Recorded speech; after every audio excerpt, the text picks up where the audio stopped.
Hey guys, welcome to study IAS. और आज date है 11th ऑफ फरवरी। आज के दिन मैं आप सभी के साथ इंडियन एक्सप्रेस के दो बहुत इंपॉर्टेंट आर्टिकल डिस्कस करूंगा।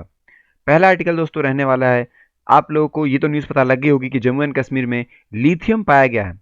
हम लोग देखने वाले हैं कि आखिर ये जो पाया गया है लिथियम वो कैसे इंपॉर्टेंट है, और लिथियम के अलावा जो चीज़ें पाई गई हैं उसके बारे में भी हम लोग अपनी आज की वीडियो में डिस्कस करेंगे।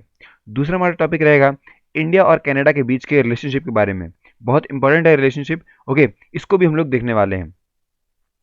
तो बने रहिएगा वीडियो में एंड तक। कहीं पर कोई डाउट होता है या फिर आपके पास कोई भी सजेशन है तो उसको भी आप मुझे बता सकते हैं कमेंट सेक्शन में। चलिए अब स्टार्ट करते हैं अपनी वीडियो को। पर मैं कुछ भी स्टार्ट करूं उससे पहले बता दूं आपको कि अनअकैडमी की परफॉर्मेंस पिछले 2 सालों से आप लोग देख सकते हैं, दैट इज वेरी गुड। साथ ही आपको बता दूं कि आरएम बैच चालू हो जाएगा 16 फरवरी से, तो आप लोग अभी जाके 30% तक का जो ऑफ है ये वैलिड कर सकते हैं 15 फरवरी से पहले पहले। और दोस्तों आप लोग के लिए 0% की ईएमआई का भी बेनिफिट है, आप लोग अभी जाइए यहाँ पे एनरोल कर लीजिए। 12 फरवरी सुबह 11 बजे होने वाला है यूपीएससी सीएससी जीएस कॉम्बैक्ट, जहां पे आप एनरोल करते हैं हमारा कोड यूज करके फ्री में। और दोस्तों अनअकैडमी सेंटर जो है वो भी खुल चुका है ओल्ड राजेंद्र नगर में, जहां पे एडमिशन ओपन है 2024 के फाउंडेशन बैच के लिए। ज़्यादा इन्फॉर्मेशन के लिए आप लोग यहाँ पे भी कॉन्टैक्ट कर सकते हैं। अब देखिए, जैसा कि आपको मैंने स्टार्टिंग में बताया था कि जो लिथियम है दोस्तों ये जेएनके में पाया गया है। अब कितना ये सिग्निफिकेंट है, इसके आगे क्या प्लान किया गया है, ये मैं धीरे धीरे करके आपके साथ डिस्कस करूंगा। Now start. देखिए, जियोलॉजिकल सर्वे ऑफ इंडिया ने यहाँ पे एक बात बताई है हमें, और ये बोला है कि इंफ्रारेड लिथियम रिसोर्स है लगभग 5.9 मिलियन टन का, जो कि मिला है हमें सलाल हैमाना एरिया के अंदर, जो कि रियासी डिस्ट्रिक्ट में आती है जम्मू एंड कश्मीर की। ओके दोस्तों, देखिए, under the UN framework for classification for reserves and resource of solid fuels and minerals community के हिसाब से यहाँ पे इन्होंने कई सारी कैटेगरीज में चीज़ों को बांटा है, और उनमें से ये कैटेगरी है दोस्तों, यहाँ पे बता दूं मैं आपको, जिसके अंदर बात करी गई है, आप कह सकते हैं जो भी ऐसे फेयरली एडवांस स्टेजेस रहेंगे उनके बारे में। ओके, 4 कैटेगरी में इन्हें बांटा गया है। अभी देखिए, जो ये पूरी न्यूज़ आई है इसके अंदर हमें पता लगता है कि बॉक्साइट जो कि एक और है एल्युमिनियम का, वो मिला है हमें। साथ ही दोस्तों यहाँ पे कुछ रेयर अर्थ एलिमेंट्स मिले हैं हमें, और इसके साथ साथ हमें लिथियम भी मिला है। पर्टिकुलरली हम लोग लिथियम पे इतना फोकस क्यों करते हैं इसको भी मैं आपको बताऊंगा, लेकिन बता दूं अभी आपको कि यहाँ पे जो लेटेस्ट लिथियम फाइंडिंग हुई है इसमें दो तरीके की फाइंडिंग आई है हमारे सामने। पहली फाइंडिंग दोस्तों यहाँ पे बताती है कि जो आप कह सकते हैं चीज़ मिली है वो पूरे तरीके से इंफ्रारेड है। वन ऑफ 3 कैटेगरीज दोस्तों मिनरल रिसोर्सेज की, जिसे यहाँ पे डिवाइड करा गया है। ओके, और आप कह सकते हैं वो बहुत ज़्यादा कॉन्फिडेंस दे रही है जियोलॉजिकल के तरीके पे। इंफ्रारेड जो मिनरल दोस्तों आप कह सकते हैं ये पार्ट है ऑफ द रिसोर्सेज, जिसकी भी यहाँ पे क्वांटिटी, ग्रेड, मिनरल कंटेंट जो होता है वो एस्टिमेट रहता है लो लेवल ऑफ कॉन्फिडेंस के साथ। ओके, यहाँ पे मैं आपको बताना चाहूँगा कि ये उन जगहों पे पाई जाती है जैसे कि आउटक्रॉप्स होगी, ट्रीचेज हो गए, पिट्स हो गए, वर्किंग ड्रिल होल्स वगैरह, यहाँ से हमें ये चीज़ें मिलती हैं, पर ये काफ़ी अनसर्टेन क्वालिटी की रहती हैं। दूसरी बात आती है दोस्तों, जो लिथियम मिला है हमें जेएनके के अंदर, वो अपने आप में ही एक इंफ्रारेड टर्म्स है। इसका मतलब कंपैरेटिवली दोस्तों ये छोटा है। कंसीडर किया जाएगा इसको तो ये आप कह सकते हैं प्रूवन रिजर्व्स इन जो बोलिविया है, मतलब 21 मिलियन टन का वो मिला है हमें। 17 मिलियन टन दोस्तों अर्जेंटीना के पास है, और ऑस्ट्रेलिया के पास 6.3 मिलियन टन है। चाइना के पास भी दोस्तों लिथियम आयन जो है वो, आप लिथियम जो एलिमेंट है बेसिकली ये है 4.5 मिलियन टन का। भारत की बात करें इस टाइम पे तो 5.9 मिलियन टन हमारे पास है, तो हम चाइना से ऊपर तो ऑटोमेटिकली हो ही गए। अभी दोस्तों जो हमारी कंट्री है पूरी तरीके से आप कह सकते हैं डिपेंडेंट है अपने हर एक लिथियम नीड पे। डोमेस्टिक अगर हम लोग एक्सप्लोरेशन के बारे में बात करते हैं तो उसको भी इससे कहीं ना कहीं बहुत ज़्यादा पुश मिलने वाला है। और आप कह सकते हैं जो एक्सप्लोरेटरी वर्क है जिससे हम लोग एक्सट्रैक्ट कर पाएंगे लिथियम को, वो भी आप कह सकते हैं काफ़ी जगहों पे हमें देखने मिलता है। जैसे कि यहाँ पे ब्रांड पूल्स आते हैं राजस्थान और गुजरात में। ओके, राजस्थान में दोस्तों बता दूं ब्रांड पूल्स वाली चीज़ें मिलती हैं लिथियम की। गुजरात में दोस्तों जो माइका बेल्ट है वो मिलती है। साथ मतलब माइका बेल्ट दोस्तों मिलती है उड़ीसा और छत्तीसगढ़ के अंदर। ब्रांड पूल्स यहाँ पे हमें मिलते हैं राजस्थान और गुजरात के अंदर। ओके, साथ ही दोस्तों आपको मैं ये बता दूं कि जो चाइना है वो एक मेजर सोर्स है लिथियम आयन एनर्जी स्टोरेज का। आपको पता है कि जो चाइना सबसे ज़्यादा इंपोर्ट करता है लिथियम आयन को, बैटरीज वगैरह को। इंडिया दोस्तों यहाँ पे ऑलमोस्ट एंटायरली डिपेंडेंट है इंपोर्ट ऑफ दीज सेल्स, और आप कह सकते हैं उसको अगर सेल्फ डिपेंडेंट होना है या फिर एक अपनी अच्छी इमेज बनानी है या आप कह सकते हैं अपनी कंडीशन को और इम्प्रूव करना है, तो हमें लिथियम की बहुत जरूरत पड़ने वाली है। लगभग दोस्तों 165 करोड़ लिथियम जो बैटरीज हैं, ये एस्टिमेट है कि हम लोग इंपोर्ट करवाते हैं भारत के अंदर फिजिकल ईयर 17 में। और मैं दोस्तों बता दूं जो फिजिकल ईयर 20 रहा, ओके, उसके अंदर एस्टिमेट जो आप कह सकते हैं इंपोर्ट आया उसका बिल आता है लगभग 3.3 बिलियन डॉलर का, जो कि खुद में ही बहुत बड़ी बात है। देखिए दोस्तों 62 सेंट्रल जियोलॉजिकल प्रोग्रामिंग बोर्ड ने यहाँ पे एक मीटिंग बैठाई 9 फरवरी को, जिसको यहाँ पे सेक्रेटरी कर रहे थे यूनियन मिनिस्ट्री ऑफ माइंस विवेक भारद्वाज साहब। उन्होंने बोला कि जो भी आप कह सकते हैं जियोलॉजिकल सर्वे ऑफ इंडिया ने ये लिथियम पाया है जम्मू एंड कश्मीर के अंदर, वो पहली बार है, और ये आप कह सकते हैं स्टेब्लिश करने वाले हैं लिथियम इंफ्रारेड रिसोर्स को in Salal Haimana area of Reasi district के अंदर। देखिए दोस्तों आपको मैं बता दूं एक बात कि 51 मिनरल ब्लॉक्स हैं, 5 ब्लॉक्स आप कह सकते हैं हमें मिलते हैं गोल्ड के, साथ ही दोस्तों जो और ब्लॉक्स हैं वो अलग अलग आप कह सकते हैं कमोडिटीज़ के हैं, जैसे कि पोटैश हो गया, ओके, मोलिबेडियम हो गया, बेस मेटल्स हो गए आपके, ये सब ओवर 11 स्टेट और यूनियन टेरिटरीज में है, जिसमें आपके JNK, आंध्र प्रदेश, छत्तीसगढ़, गुजरात, झारखंड, कर्नाटका, मध्य प्रदेश, उड़ीसा, राजस्थान, तमिलनाडु और तेलंगाना के अंदर है। इन सभी ब्लॉक्स को यहाँ पे प्रिपेयर किया गया है बेस्ड ऑन कि उनका काम कैसा है और किस तरीके काम जो है वो GSI ने निकाले हैं वहां से। मिनिस्ट्री ऑफ माइंस के हिसाब से बताऊं मैं आपको कि उन्होंने अप्रूवल भी दे दिया है मतलब एनुअल फील्ड सेशन प्रोग्राम का, ओके, और साथ ही GSI ने यहाँ पे काफ़ी अलग अलग स्टेज के एक्सप्लोरेशन के बारे में बताया है, जैसे कि दोस्तों G4 में आपके रहेंगे एसेसिनेशन सर्वेज, फिर G3 के अंदर आपके रहेंगे प्रिलिमिनरी एक्सप्लोरेशन, G2 में आपके रहेंगे जनरल एक्सप्लोरेशन, और आप कह सकते हैं बाकी जो बात चलेगी, जो भी गाइडेंस यहाँ पे उनके द्वारा आएगी, हम लोग उसको फॉलो करने वाले हैं। लिथियम को दोस्तों यहाँ पे एक्सट्रैक्ट किया गया है अलग अलग तरीके से, और वो डिपेंडेंट रहता है कि आखिर किस तरीके के डिपॉजिट उसके पास हैं। साथ ही एक बात और समझ में आती है हमें कि जो सोलर एवापोरेशन वाली बात है लार्ज ब्राइन पूल्स में, वो दिक्कत वाली है, और जो हार्ड रॉक एक्सट्रैक्शन है और का, वो भी एक बात हमें पता लगती है। मेजर माइका बेल्ट जो है दोस्तों वो लोकेटेड है राजस्थान, बिहार, आंध्र प्रदेश के अंदर। पेगमाइट जो है दोस्तों बेल्ट वो लोकेटेड है आपके उड़ीसा, छत्तीसगढ़ के अंदर। उसके आप कह सकते हैं साथ में ही अगर आप देखेंगे रॉक माइनिंग जो है वो मध्य प्रदेश और आप कह सकते हैं मंड्या, कर्नाटका, इन जगहों पे हमें बहुत ज़्यादा देखने को मिला है।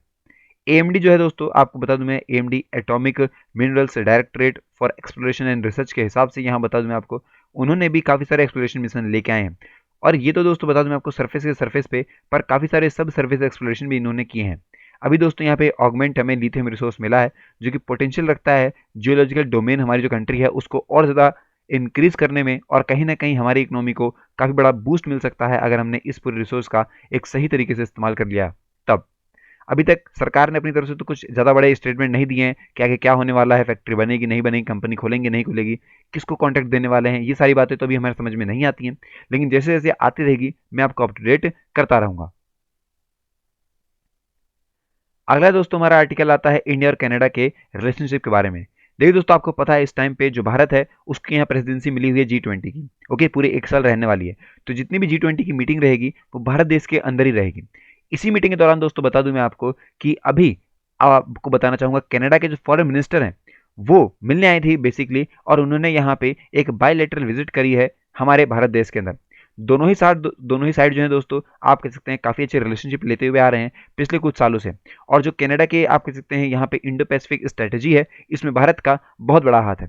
जो जॉली हैं, जो कि आपको बता दूं मैं, यही है कनाडा की फॉरेन मिनिस्टर, ये आती हैं फरवरी 6 और 7 को भारत पे विजिट करने। मिलती हैं ये हमारे एक्सटर्नल अफेयर मिनिस्टर से, S जयशंकर साहब से, और इंडिया और कनाडा जो दोस्तों अपने स्ट्रेटेजिक डायलॉग को भी शेयर कर रहे हैं। तो देखिए दोस्तों, जैसे कि ये मीटिंग होगी कनाडा के साथ, उसके बाद हमारे इंडिया के न्यू दिल्ली बेस्ड जो थिंक टैंक है जिनका नाम है अनंता स्पेन, उन्होंने यहाँ पे आप कह सकते हैं लिखा भी कि इंडिया जो है ये ग्रोइंग स्ट्रेटेजिक, इकोनॉमिक और डेमोग्राफिक इंपॉर्टेंस रखता है कनाडा के लिए और पूरे इंडो पैसिफिक जोन के अंदर। कनाडा दोस्तों यहाँ पे पूरे तरीके से रिलायबल सप्लायर है ऑफ द क्रिटिकल मिनरल्स, हमारे लिए बहुत बड़ा स्ट्रॉन्ग पार्टनर है ग्रीन ट्रांजिशन का, और मेजर इन्वेस्टर भी जो हैं हमें देखने को मिलते हैं फ्रॉम द कनाडा।